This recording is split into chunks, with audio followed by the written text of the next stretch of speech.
Selamat pagi menuju siang, kawan pajak semuanya. Selamat datang lagi di acara Kompak TA2. Kongko membahas pajak bersama KP Pertama Jakarta Tanah Abang 2. Nah, bagaimana nih kabar kawan pajak semuanya?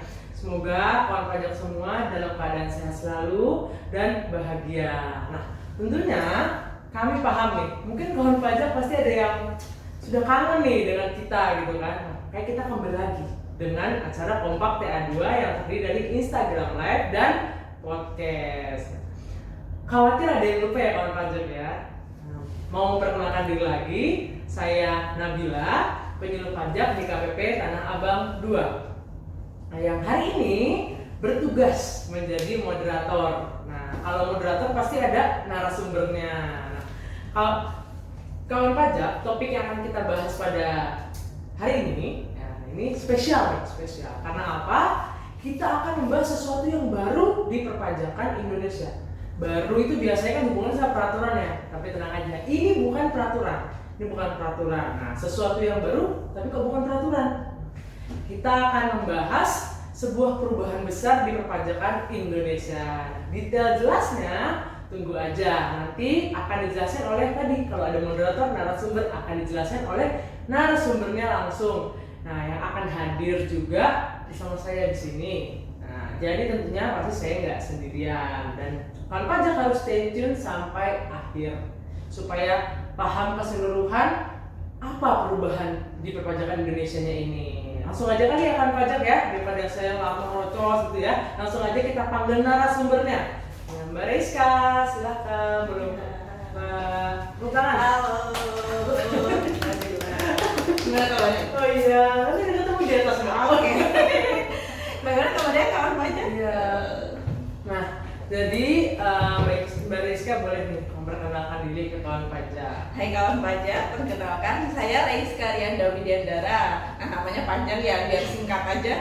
Saya biasa dipanggil, nama panggilannya cukup 3 kata aja, Ica gitu. Saya kira ada haknya Mbak. Oh, Enggak ada.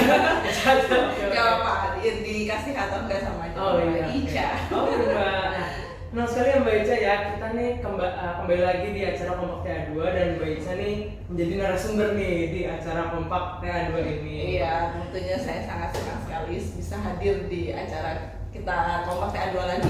Iya, bisa mengedukasi kawan pajak ya Mbak ya. Oke, nah mungkin kita langsung aja kali ya Mbak ya, supaya langsung ke topiknya, langsung pembahasannya biar enaknya kita langsung aja. Oke. Ini aku yakin banget juga kawan pajak ini tidak sabar untuk tahu materi yang akan kita bahas hari ini. Tadi kan aku ada sebut-sebut perubahan nih, baca mungkin dengar ya di belakang dulu ya. Perubahan gitu, dengan perubahan. Nah, materinya kan spesial terkait perubahan. Kita akan bahas perubahan besar yaitu ada di pembaruan sistem administrasi perpajakan kita. Bener nggak tuh Mbak? Ya, benar banget. Nah, jadi hari ini kita akan bahas mengenai sistem administrasi perpajakan terbaru yang tentunya pasti lebih terintegrasi ya. Kemudian ada lagi itu lebih mudah, kemudian lebih andal, terintegrasi, akurat dan pasti, yang disingkat itu mantap seperti itu. Jadi lebih memudahkan wajib pajak. Itu nilai-nilai yang disuguhkan oleh sistem administrasi. Betul. Nah, sistem ini tuh ada sebutannya nih Mbak. Sebutan kerennya? Iya betul. Sebutannya jadi biar familiar di kawan pajak semua. Jadi ada istilahnya yaitu Cortex Administrasi Sistem atau SITAS. Atau Cortex gitu. Yang lebih singkatnya Cortex mungkin ya, biar lebih modern gitu. Cortex mantap gitu Mbak ya. Betul. Cortex mantap. Nah, kalau di translate nih ke bahasa Indonesia, kan tadi Cortex ya. Cortex itu kan inti itu, jadi sistem inti administrasi pajak atau SIAP gitu. Oke, nah jadi ini kan tadi ya Mbak ya, spesial itu terkait memperkenalkan ya.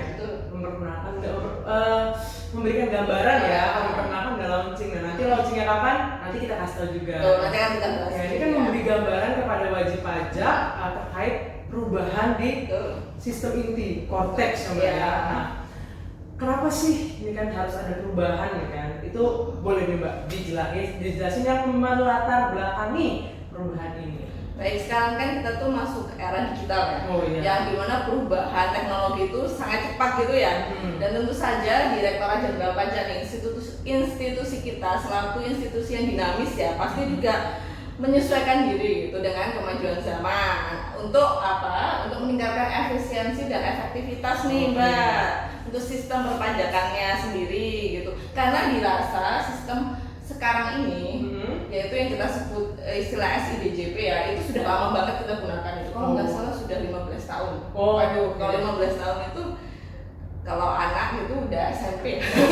Saya tahu ya, gitu. Jadi apa ya, istilahnya mungkin sudah out of date atau sudah daluarsa, udah ketinggalan zaman gitu lah. Jadi perlu diperbarui seperti itu. Kan sistem sekarang tuh juga ada kayak namanya apa sih, kendala-kendala gitu lah.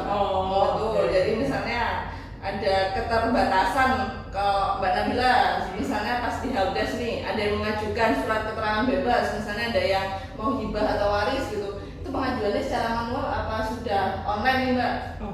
Masih manual sih. Betul kan tuh, kalau pajak masih manual. Jadi nantinya kalau di sistem ini semuanya diupayakan, jadi tujuannya semua administrasi perpajakan itu dan permohonan itu secara kontak.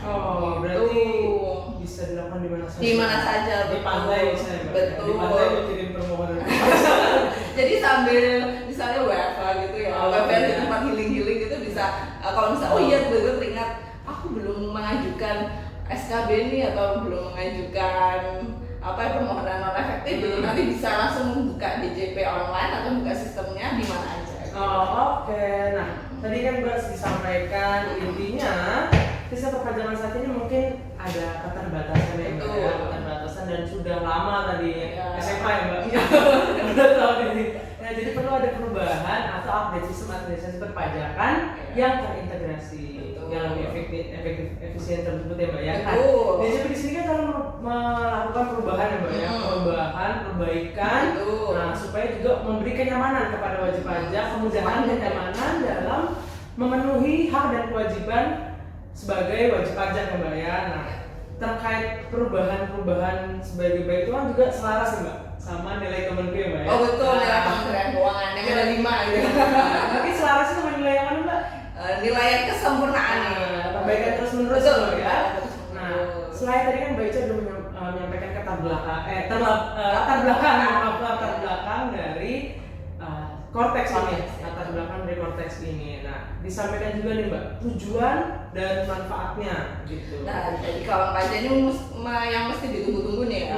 Jadi kawan pajak bertanya-tanya, apa sih manfaat yang diperoleh oleh kawan pajak dari sistem baru ini gitu kan. Jadi tenang aja, ada banyak manfaatnya. Nah, salah satunya adalah nanti layanan perpajakan itu ada di banyak channel gitu atau omni channel istilahnya. Nah, channelnya ini biasa disingkat TRISI nih Mbak. Apa itu TRISI? Yaitu Klik, Call, and Counter. Nah, klik itu adalah wajib pajak mengajukan permohonan perpajakan itu hanya dengan klik di aplikasi gitu, di website atau di nanti portal wajib pajak seperti itu. Nanti namanya portal wajib pajak di aplikasinya itu. Gitu. Kemudian yang kedua yaitu call, jadi melalui telepon. Dan yang terakhir adalah counter begitu. Jadi ini opsi terakhir nih Mbak. Jadi memang meminimalisir pertemuan dengan pegawai. Jadi counter itu adalah opsi terakhir untuk pengajuan permohonan seperti itu. Jadi kalau memang nggak bisa baru ke counter. Opsi pertamanya klik betul kan secara online semua ya. Seperti itu. Nah satu lagi nih ada manfaatnya. Yang utama ini tadi kan kalau online itu paperless ya. Nah ini ada satu lagi nih Mbak, namanya adalah borderless. Borderless itu jadi bisa disampaikan di KPP mana aja. Jadi misalnya melalui counter nih ya, di opsi terakhir. Jadi misalnya lagi di jalan-jalan ya, itu tadi saya ke Bali. Itu baru ingat, ada itu jadi bisa diajukan di KPP Bali aja itu untuk permohonan. Kalau pas nggak bisa klik-klik itu jadi harus datang ke counter KPP terus tapi pas lagi healing gitu. Gitu terpaksa banget gitu ya. Terus ada lagi Mbak mungkin? Kemudian yang kedua ya, manfaat kedua adalah proses bisnis itu terintegrasi di satu sistem informasi. Tadi sudah disampaikan yang di satu aplikasi untuk seluruh jenis pajak dan nantinya untuk pelayanan perpajakan, baik itu untuk profilnya, habis itu untuk permohonan edukasi, habis itu administrasinya juga, permohonan administrasi itu semua di satu layanan, satu pintu gitu. Nanti disebutnya namanya TP Portal. Nanti akan kita jelaskan gitu. Jadi tidak terpisah-pisah dari satu pintu gitu ya. Jadi ditekankan satu pintu. Itu bukan permohonan aja kan dengan ya, SPT juga bisa ada laporan, kemudian ada juga permintaan edukasi, jadi ada menu baru, banyak yang hal baru di sistem kita. Nah kemudian yang manfaat ketiga nih, jadi administrasi untuk pelaporan SPT itu lebih efisien karena nanti ada pre-populated data. Memang sekarang udah ada kan ya Mbak ya, tapi nanti semuanya itu akan saling terintegrasi gitu. Jadi akan pre-populated itu lebih banyak dan lebih mudah diakses gitu. Jadi nanti untuk SPT tahunan maupun SPT masa itu lebih mudah datanya diperolehnya karena udah ada pre-populated. Dan yang terakhir nih, jadi kadang-kadang kan wajib pajak bertanya, nah sistem baru ini lebih aman apa enggak? Itu dia. Itu yang termasuk salah satu terpenting itu kan soalnya memang semakin bertambah tambah majunya kita di dunia ini kan di teknologi ini kan juga yang terkait keamanan informasi itu diutamakan gitu ya. Betul. Jadi tenang aja kawan pajak. Jadi nanti keamanan data itu lebih andal dan lebih terjaga karena kita ada autentifikasi yang lebih ketat. Nah, itu dia. Jadi autentifikasi kita nanti di sistem Cortex ini menggunakan namanya sertifikat. Gitu, sertifikat elektronik yang bisa dikeluarkan oleh lembaga sertifikasi nasional atau dari Direktorat Jenderal Pajak sendiri. Gitu. Yang jelas itu nanti lebih aman dan lebih ketat terkait dengan keamanan data informasinya. Berkaitan dari pre-populated Mbak, mungkin sekarang yang mungkin beberapa kawan pajak juga tahu ya, pre-populated itu kan adanya di SPT PPN ya Mbak ya. Nah, untuk menarik ke pajak masukan gitu ya. Mungkin nanti kedepannya yang bukti potongnya bisa juga lebih menggunakan yang pre-populated itu, cara pre-populated. Nah, tadi kan gambar-gambar tadi kawan pajak dengar ya sudah diinfokan juga Mbak Ica, ada administrasi SPT-nya lebih efisien, sistemnya lebih terintegrasi, keamanannya juga pasti diutamakan oleh DJP ya Mbak ya. Nah, mungkin juga jadi pertanyaan sama dari kawan pajak nih Mbak Ica terkait yang tadi disebut-sebut perubahan itu. Perubahan yang ada tuh maksudnya di proses bisnisnya atau gimana gitu Mbak? Jadi nanti ini kan suatu sistem itu berhubungan dengan proses bisnis ya. Jadi nanti di konteks ini nanti ada 21 proses bisnis nih. Dan yang utama ada 5 ya kawan pajak ya, 5 proses bisnis yang berubah cukup signifikan dan itu berpengaruh langsung kepada wajib pajak nih. Nah, itu apa aja? Yang pertama itu adalah proses bisnis registrasi. Kemudian yang kedua pembayaran. Kemudian yang ketiga taxpayer account management atau disingkat PAM. Kemudian layanan perpajakan dan pelaporan SPT. Sebenarnya ini kan sudah sering kita dengar ya Mbak Mbak Nabila ya. Mungkin yang baru kayak PAM itu atau taxpayer account management itu yang baru ya, kalau yang lainnya sih sudah familiar ya kawan pajak ya. Tapi tenang aja, nanti proses bisnis itu tadi sudah disampaikan akan tercakup di satu aplikasi aja atau satu pintu aja, yaitu di taxpayer portal. Biar kawan pajak juga nggak bingung ya Mbak. Betul. Link baru apa baru, jadi satu link satu pintu ya Mbak ya. Satu pintu mau ke kamar yang mana, tinggal ada pilihannya. Tinggal pilihannya di dalamnya, betul. Nggak kayak misalnya kalau sekarang kan masih bisa ya kayak gitu nanti. PPN itu pakai 3, pakai 3 aplikasi, website-nya 2. Ini jadi satu, jadi harusnya sangat akan membantu kawan pajak, memudahkan kawan pajak dalam memenuhi hak dan kewajiban perpajakannya. Salah satunya pelaporan tadi ya Mbak ya. Nah, boleh nih Mbak. Tadi kan ada 5 yang dibahas satu-satu dong gitu. Walaupun mungkin kawan pajak sudah familiar dari 4 gitu kan, tapi mungkin boleh dibahas satu lagi karena kan tadi ada perubahan. Mungkin dari penjelasannya ada yang berubah sedikit gitu. Nah, boleh Mbak dari registrasi mungkin nanti proses pertama ya kalau pajak itu registrasi. Nah, nanti proses bisnis registrasi ini akan semakin mudah. Jadi terkait registrasi itu kan selain daftar ya, biasanya wajib pajak atau pendaftaran PWP nih. Nanti juga ada perubahan data, misalnya ada perubahan data terkait KLU atau terkait dengan email dan lain-lain itu lebih mudah. Kemudian status wajib pajak serta penghapusan dan pencabutan NPWP seperti itu. Jadi itu akan mudah karena ya tadi bisa langsung diakses di aplikasi yang TP Portal itu. Website itu. Kemudian nanti kesederhanaan ya, karena kan nanti sudah seperti kita ketahui ya, Mbak Nabila ini sudah memandani soalnya baru ya, betul.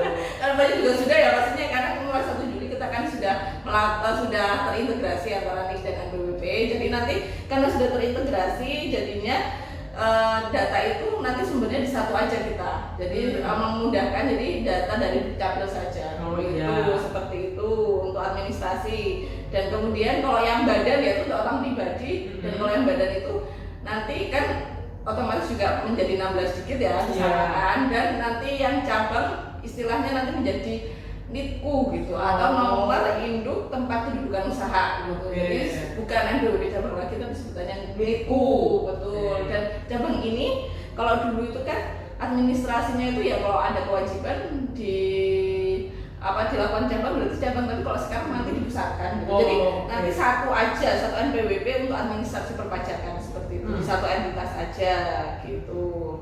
Dan satu lagi Mbak, ini ada yang paling penting nih terkait PPN. Iya, gimana Mbak? Kan biasanya itu nggak mesti ya yang pusatnya, jadi wajib aja itu kan ada beberapa cabang. Pusatnya itu kan kadang-kadang bukan sebagai PKP, itu justru cabangnya. Jadi yang melakukan kewajiban PPN itu cabang, tapi nanti itu semua terpusat nih. Jadi yang pusatan PPN di pusatnya. Jadi yang melakukan kewajiban pelaporan dan pembayaran PPN di pusatnya saja. Jadi mungkin kalau sekarang tuh cuma beberapa wajib pajak yang memang ada yang melakukan pemusatan, tapi itu memang dari inisiatif dari wajib pajaknya sendiri, karena mungkin manajemen kantornya maunya itu dipusatkan semuanya gitu Mbak. Tapi kalau kedepannya diharuskan untuk dipusatkan. Jadi menyederhanakan gitulah, jadi lebih kan kalau dipusatkan dari satu aja ya, jadi lebih sederhana sistemnya di satu tempat saja untuk melakukan kewajiban pelaporan dan pembayaran PPN. Iya, lebih mudah Mbak ya. Oke, dan selain registrasi nih Mbak, ada yang pembayaran. Betul, jelasin nih Mbak pembayaran. Oke, baik, yang pembayaran ini sebenarnya ada satu juga hal baru yang benar-benar baru nih Mbak, namanya deposit. Gimana tuh Mbak? Nah, deposit pajak nanti itu kita ada fitur baru. Namanya deposit pajak itu istilahnya seperti akun rekening mungkin ya, wajib pajak seperti itu. Jadi nanti wajib pajak itu untuk memberikan kemudahan bagi para wajib pajak yang ingin menyetor pajak lebih awal gitu, untuk menghindari dari terkena sanksi gitu, agar tidak terlambat gitu. Karena tanggal bayarnya tanggal yang pertama kali depositkan betul itu. Jadi ini yang fitur baru Mbak Nabila ya kan. Jadi progres pembayaran. Nah, selain itu nanti juga ada ketentuan baru terkait billing nih. Kan biasanya billing itu kita cuma untuk satu jenis pajak, satu masa pajak gitu ya. Nah, kalau sekarang enggak nih. Nanti billing bisa untuk sekalian gitu. Sekalian jadi untuk beberapa jenis pajak, dan juga bisa sekalian untuk membayar utang pajak juga. Kalau di bulan itu ada utangnya, jadi enak gitu, nggak usah banyak billing dan kadang-kadang bingung ini sudah dipakai apa belum kayak gitu. Jadi nanti satu aja untuk seluruhnya gitu. Itu pembayaran. Agak mirip sama kayak dompet digital itu mungkin. Iya, kurang lebih ya. Oke. Nah, jadi yang tadi masalah apa Mbak, bisa bayar kemana aja? Berarti depositnya berapa gitu itu nanti misalnya ada PPH terutangnya berapa langsung disetorkan di situ gitu ya. Ngasih apa? Pas mau lapor SPT pilih dari deposit gitu ya Mbak ya, langsung masuk ke situ. Jadi jadi nanti kalau mau isi deposit itu jadi tinggal di transfer aja diisi, kemudian melalui akun depositnya. Jadi kalau ketika sudah wajib pajak sedang mau melaporkan SPT ini sudah di draft ya, kemudian sudah diketahui nih pajaknya misalnya 5 juta gitu ya, ternyata deposit pajaknya juga mencukupi gitu nilainya. Jadi langsung, jadi ketika submit itu kita sudah nggak perlu lagi kan, biasanya kita harus transfer dulu ke bank, bikin billing dulu, betul. Habis itu atau enggak lihat dulu nih MTPN berapa itu enggak, jadi tinggal klik submit aja langsung masuk. Jadi gitu. langsung Mbak klik draft, klik deposit, klik submit. Iya, udah jadi udah terlapor. Udah langsung ya Mbak. Iya, nggak perlu buka yang lain gitu. Oke, jadi sangat praktis dan mudah banget ya Mbak ya. Nah ini tadi yang Mbak bilang juga menghindari kekeliruan ya Mbak. Iya, kekeliruan benar. Itu bisa mengurangi juga adanya pemindahan bukuan. Betul. Kan jadi kadang-kadang itu kalau misalnya kita harus buat billing sendiri tuh. Billing itu kan kalau pas kita lagi pusing atau apa gitu, tiba-tiba matanya tuh agak siwak terus bikin billing gitu ya. Iya. Salah klik angka gitu, kadang-kadang 1 juta harusnya tapi jadi 100 juta gitu. Itu berbeda bukan atau salah kode nih, harusnya 41124 untuk PPh 23104 jasa ya, ternyata tulisnya 100 gitu, itu kan juga harus dibenar-benar. Iya. Jadi kan itu menambah lagi tuh administrasi untuk pemindah bukuan ya, pengajuan pemindah bukuannya. Nah nanti kalau sudah pakai Cortex ini, tinggal nanti kita di draft langsung di generate billingnya ya, nomor billing, jadi otomatis nantilah, jadi mengurangi kesalahan dalam pembuatan billing seperti itu. Jadi sebenarnya double keuntungannya. Betul, jadi banyak praktis, mudah, akurat, betul. Apalagi nih. Registrasi udah, pembayaran udah, lanjut ke probis satunya nih, yang ketiga Mbak. Betul. Nah, pelaporan SPT, mungkin pelaporan SPT dulu nih, probis pelaporan SPT dulu nih Mbak, boleh dijelaskan? Nah, kalau pelaporan SPT itu sebenarnya mungkin masih mirip-mirip sama sebelumnya ya, masih sama gitu, tapi ada tambahan, jadi kayak tambahan keuntungan lagi atau tambahan fitur lagi nih. Jadi misalnya nih wajib pajak kan tadi seperti sudah kita sampaikan ya tadi, mana bilang kalau ada 3 aplikasi untuk yang PPN, tapi sekarang nanti nomor serinya langsung di aplikasi itu aja, jadi nggak perlu buka Innova, langsung kita buat faktur langsung ada nomor fakturnya. Model gitu. ibu pot ya. Betul, langsung ada nomor buktinya. Kemudian nanti kompensasinya juga langsung muncul kalau di masa pajak selanjutnya, kalau memang ada lebih bayar dan kita membeli kompensasi itu udah otomatis. Dan terakhir itu data bukti potong itu sudah selalu tersedia setiap saat seperti itu. Jadi preregulated itu ya udah langsung ada gitu, nggak harus di masa-masa tertentu gitu. Jadi preregulated itu memang nanti akan sangat diutamakan, yang namanya diadakan, jadi siap sedia gitulah data preregulated terkait pelaporan. Sebaik lagi ya, terintegrasi pokoknya. Betul, diusahakan terintegrasi ya Mbak ya. Satu aplikasi, satu website saja gitu ya, supaya pajak juga nggak pusing kemana-mana itu ya. Nggak perlu install banyak. Nah, tadi udah 3 Mbak. Ya. Lanjutnya Mbak, layanan perpajakan gimana Mbak? Nah, ini kemudian kita lanjut ke probis selanjutnya ya, kalau saya terkait layanan perpajakan. Nah, nanti layanan perpajakan itu sekali lagi jadi terintegrasi di satu pintu saja, namanya taxpayer account atau TAM atau TP portal ya nanti namanya istilahnya, untuk login aplikasinya. Nah, nanti di situ nanti ada layanan edukasi, layanan interaktif juga, kemudian ada layanan administrasi. Jadi kalau butuh permohonan juga langsung di satu pintu itu saja. Kemudian nanti wajib pajak juga bisa mendapatkan, jadi di situ nanti juga kayak ada perpustakaan mini gitu. Jadi ada beberapa kalau misalnya ada peraturan terbaru atau apa, langsung update di situ. Jadi nanti enak gitu. Jadi ada pengetahuan perpajakannya juga bisa langsung diakses oleh wajib pajak sendiri. Kemudian kalau mau kayak kita kan sebagai penyuluh nih, bisa ada minta penyuluhan gitu. Jadi nggak harus bersurat, ada bisa juga diakses di online di layanan perpajakan seperti itu. Lebih cepat lah. Betul, lebih cepat ya. Lebih cepat harusnya. Dan tadi kan berarti semua layanan intinya bisa dilakukan secara online ya Mbak ya. Dan termasuk tadi edukasi. Yang harusnya sangat banget memudahkan, apalagi pas Maret tuh ya Mbak ya. Bulan Maret minta kita memohon kita untuk datang ya pas pajak, bimbing asistensi ya, laporan SPT tahunan. Seringnya di bulan Maret atau Februari akhir gitu ya Mbak ya. Nah itu, probis terakhir Mbak, taxpayer account management, tam. Itu tadi yang katanya baru ini ya, baru memang sebelumnya belum ada. Jadi nanti di taxpayer account management atau TAM ini nanti akan menyajikan data dan informasi wajib pajak itu di satu pintu juga. Tadi yang namanya taxpayer portal atau TP portal. Kemudian nanti informasinya itu lebih lengkap gitu, dan juga relevan dan mudah diakses dengan wajib pajak pada wajib pajak gitu. Jadi di satu sistem itu nanti langsung ada hak dan kewajiban wajib pajak secara komprehensif gitu ya. Jadi lengkap gitu. Jadi nanti kan biasanya wajib pajak itu di kayak sekarang gimana bila di JP online itu kan hanya ada pelaporan aja ya, riwayat pelaporan ya. Kalau di situ kan enggak, jadi lengkap. Jadi semua riwayat permohonan wajib pajak itu akan muncul di situ. Jadi ketika pernah mengajukan SKP itu ada di situ, mengajukan yang lain-lain ya, misalnya ada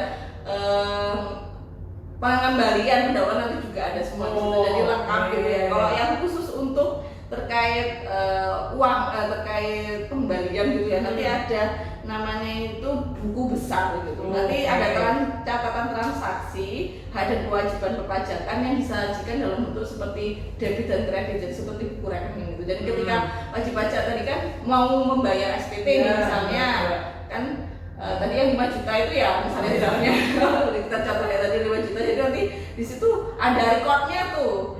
Ada debit sebesar 5 juta gitu. Tapi nanti kalau ternyata ada wajib pajak punya pembalian pendahuluan gitu ya.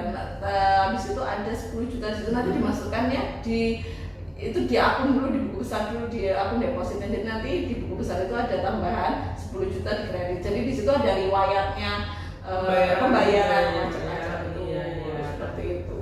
Terus di tab ini kan tadi kan Mbak informasikan ada bisa ngeliat profilnya Mbak ya, Mbak wajib pajak. Nah, berarti mulai ketika launchingnya nanti harusnya wajib pajak ini nggak perlu tanya kita terkait tunggakannya Mbak ya? Iya, langsung update ya. Jadi setiap produk-produk nanti udah langsung ada di situ dari kita. Jadi nggak usah tanya, aduh saya masih ada tunggakan berapa ya, karena kita tinggal base itu ya, mana bilang ya ada yang tanya, saya mau tanya dong tunggakan saya ada nggak gitu, sering ada buku seperti itu. Nanti nggak usah seperti itu lagi kawan pajak, semua sudah ada di TP Portal, bisa dicek sendiri. Jadi apa yang kawan baca lihat itu sama seperti yang kita lihat. Nah, itu dia intinya.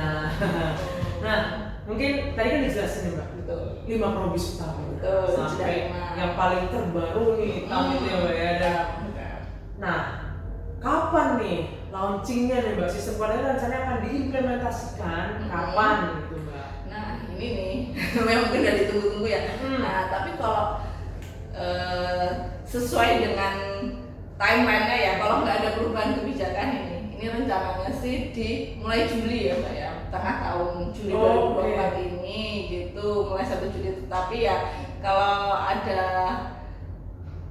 kebijakan lain nggak tahu, tapi kalau kita sampaikan ini ya yang awal dulu. Jadi awal yang disampaikan oleh kantor pusat adalah akan di launching di 1 Juli 2024. Kita nantikan saja. Ya, Juli baru bulan depan banget. Iya betul. Berarti kan Juni nih kawan pajak kayak Juni.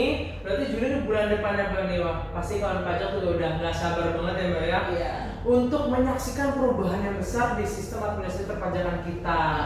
Betul. Yang pastinya nanti akan mempermudah tadi yang mantap tadi ya, mudah, akurat, terintegrasi, ada dan pasti. Mantap. Mantap. Mantap. Jadi pasti kawan pajak nanti menyaksikan dan tentunya pasti menggunakan ya sistem yang terbaru tersebut. Nah, membantu mempermudah kawan pajak sekalian. Nah, baiknya tadi sudah menjelaskan juga panjang dan detail ya terkait dari awal tadi latar belakangnya, tujuan manfaat, detail di gambaran umum, detail probisnya juga, tadi yang registrasi, pembayaran, layanan perpajakan, laporan SPT dan taxpayer account management (TAM) gitu. Nah, tinggal tunggu aja berarti Mbak Ica ya. Bulan depan banget nih ya, bulan depan. Tunggu tanggal mainnya, tanggal rilisnya. Oke, kawan pajak ya, terima kasih Mbak Ica atas penjelasannya, atas informasinya yang diberikan kepada kita semua, kepada kawan pajak terkait perubahan sistem inti administrasi perpajakan tersebut ya. CITAS, Cortex itu. Nah, mungkin ada closing statement dari Mbak Ica nih terkait topik hari ini gitu. Ya baik, jadi kawan pajak, sebelum ditutup saya juga mengingatkan ya tadi ya, karena sudah mulai mau masuk Juli ya, jadi bagi kawan pajak yang belum melakukan pemadanan sebagai NPWP, jangan lupa segera dilakukan, mudah saja ya, karena kita tinggal akses di DJP online masing-masing nih kawan pajak. Pemadanan ya Mbak ya. Tinggal diklik aja di situ, diisi nicknya, kalau sudah sama nanti akan jadi valid seperti itu. Itu jangan lupa banget ya. Tadi sudah banyak sih yang wajib pajak mau pemadanan, tapi barangkali ada yang masih belum nih, jangan lupa seperti itu. Nah, yang kedua nih, sebelum ditutup saya ada quotes nih dari Bapak Evolusi gitu. Siapa? Namanya Pak Charles Darwin. Jadi ada quotes yaitu yang mampu bertahan itu bukan yang paling kuat dan yang paling pintar, tetapi yang paling responsif terhadap perubahan nih. Oh iya, kayak ada perubahan ini betul, itu yang penting gitu. Jadi kawan pajak ini harus ya responsif ya. Jadi ya kita harapkan menerima perubahan ini dengan pikiran positif, dengan terbuka dan sama-sama mau belajar. Betul. Bagaimana nanti sistem baru ini seperti itu. Yang pastinya karena sistem ini ya tadi sudah membawa banyak manfaat, keuntungan, kemudahan bagi wajib pajak dan bagi kawan pajak semuanya. Nah, gak usah ragu belajar. Iya. Kita bareng-bareng ya Mbak Iya. menggunakan dan belajar di sistem tersebut. Betul. Nah, langsung baca. Udah di ujung acara ini lo ngasih tau informasi enak banget ya, lanjut gitu ya. Udah rasa di ujung acara nih ya. Betul, sudah disampaikan juga tadi closing statement oleh Mbak Ica. Nah, sebelum berakhirnya acara ini Mbak Ica ya, kami ingin menyampaikan bahwa seluruh pelayanan perpajakan yang diberikan gratis ya kawan pajak ya. Nah, terkait itu juga kami juga memiliki WhatsApp bot. Ya, nah, jadi selain kawan pajak bisa datang ke KPP untuk mungkin edukasi, bertanya, konsultasi. Nah, kawan pajak juga bisa menanyakan via WhatsApp bot. Ya tentunya sama, gratis juga ya Mbak ya. Kita layanan gratis ya. WhatsApp bot official KPP Tanah Abang 2. Namanya apa Mbak? Namanya Halo Bang. Halo Bang gitu ya. Ya, ketiknya Halo Bang. Nomornya berapa Mbak? Nah, nomornya ini di nomor 0811 08 satunya 3 kali ya, 111 89 nolnya 2 kali 72 gitu. Caranya gimana Mbak? Kalau udah itu ketik, betul, tinggal ketik Halo Bang, nanti otomatis akan muncul layanan apa saja yang ditanya. Nah, kawan pajak udah dijelaskan semuanya, sudah diinformasikan juga terkait kalau misalnya kawan pajak ingin berkonsultasi via WhatsApp botnya juga nanti akan diarahkan ke bagian penyuluhan. Nah, kawan pajak terima kasih sekali lagi telah menyaksikan acara kali ini terkait perubahan dari sistem inti administrasi perpajakan ya konteks tadi. Saksikan terus episode-episode selanjutnya dari Kompak TA2. Saya Nabila, saya Reska. Kami pamit undur diri. Wassalamualaikum warahmatullahi wabarakatuh. Selamat sehat selalu kawan pajak, pajak kuat, APBN sehat. Makasih kawan pajak.